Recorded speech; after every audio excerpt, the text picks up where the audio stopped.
In the haze of industrial progress, smokestacks once stood as monuments to human achievement. Now they fade into a digital mirage of carbon score dashboards. Welcome to the world of Carbon 4, where the atmosphere becomes the ledger, and you become the entry. Founded in 2007 by Jean-Marc Jancovici and Alain Grandjean, Carbon 4 emerged as a beacon of environmental consciousness in the corporate landscape. This French consulting firm and think tank dedicated itself to the lofty goal of energy transition and carbon footprint strategies. But what began as a noble pursuit of sustainability has evolved into something far more pervasive. Carbon 4 advises corporations, cities, and governments on the path to carbon neutrality. Their expertise lies in transition consulting for energy and climate, a seemingly innocuous term that belies its far-reaching implications. As we peer into boardrooms and UN climate talks, we see the Carbon 4 logo looming large, a silent arbiter of our collective future. The tools they develop are the architects of our new reality. Carbon accounting and climate risk analysis. Once abstract concepts now shape the very fabric of our lives. Corporate leaders, trained to integrate climate goals into their strategies, become unwitting gatekeepers of personal freedom. Reports flow from Carbon 4's think tanks, influencing EU and UN climate policy with the weight of scientific authority. But as we trace the path of their influence, we must ask, are we witnessing the birth of a sustainable future, or the erosion of personal autonomy? The promise is seductive.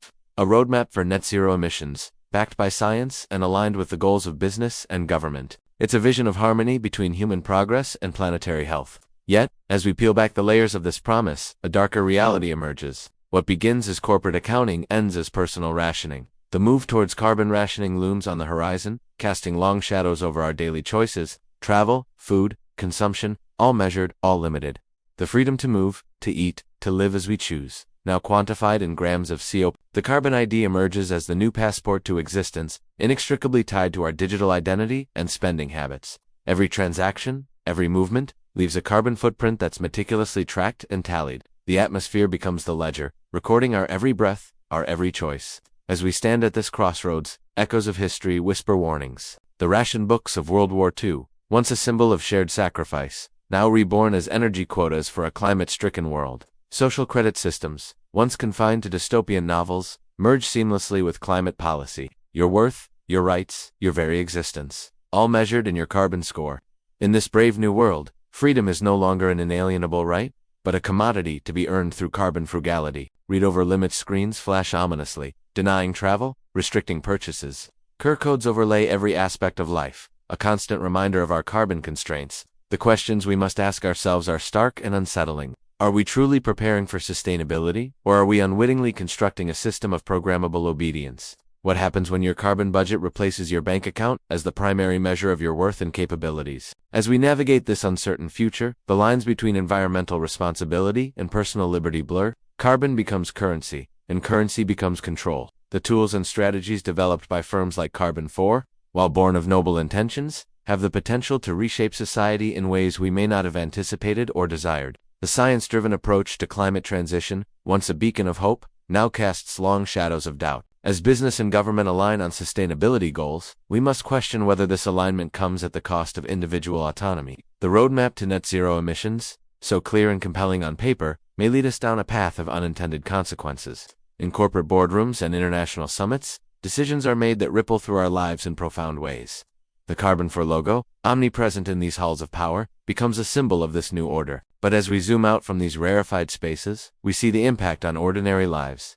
Travel tickets denied, consumption patterns scrutinized, every choice weighed against an invisible carbon scale. The transition from corporate carbon accounting to personal carbon tracking is subtle but inexorable. What once seemed like a distant possibility now looms as an imminent reality. Your carbon footprint, once an abstract concept, becomes the measure of your worth, your rights, your very freedom to exist in society. As we grapple with these changes, historical parallels offer both guidance and warning. The ration books of wartime, once a symbol of shared sacrifice and national unity, find new life in the carbon quotas of our climate-conscious age. But where those old restrictions were temporary measures in extraordinary times, the new carbon regime threatens to become a permanent fixture of our lives. The merging of social credit systems with climate policy creates a potent tool for control. Your adherence to carbon limits doesn't just affect your environmental impact, it determines your social standing, your access to services, your very place in society. Freedom, once measured in abstract ideals, is now quantified in grams of CO. As the carbon economy takes shape around us, we must ask ourselves,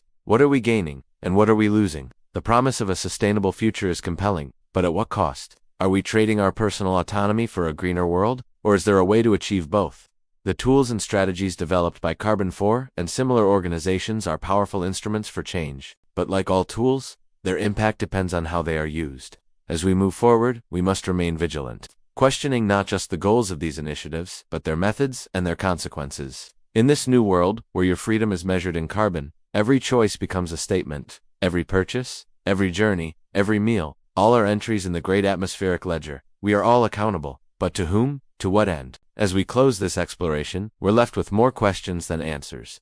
The future shaped by Carbon 4 and its contemporaries is still unfolding. Will it lead us to a sustainable paradise or a controlled existence? Will our efforts to save the planet cost us our freedom? In the end, as screens flash with carbon warnings and QR codes govern our movements, we must ask ourselves, is this the future we envisioned? Is this the price we're willing to pay for sustainability? Your freedom, measured in carbon, is it a fair exchange for the promise of a livable planet? The smokestacks of old fade into memory, replaced by the omnipresent glow of carbon score dashboards. In this brave new world, the atmosphere is indeed the ledger, and we are all entries. The question remains, who controls the ledger, and what story will it tell of our lives, our choices, our very existence?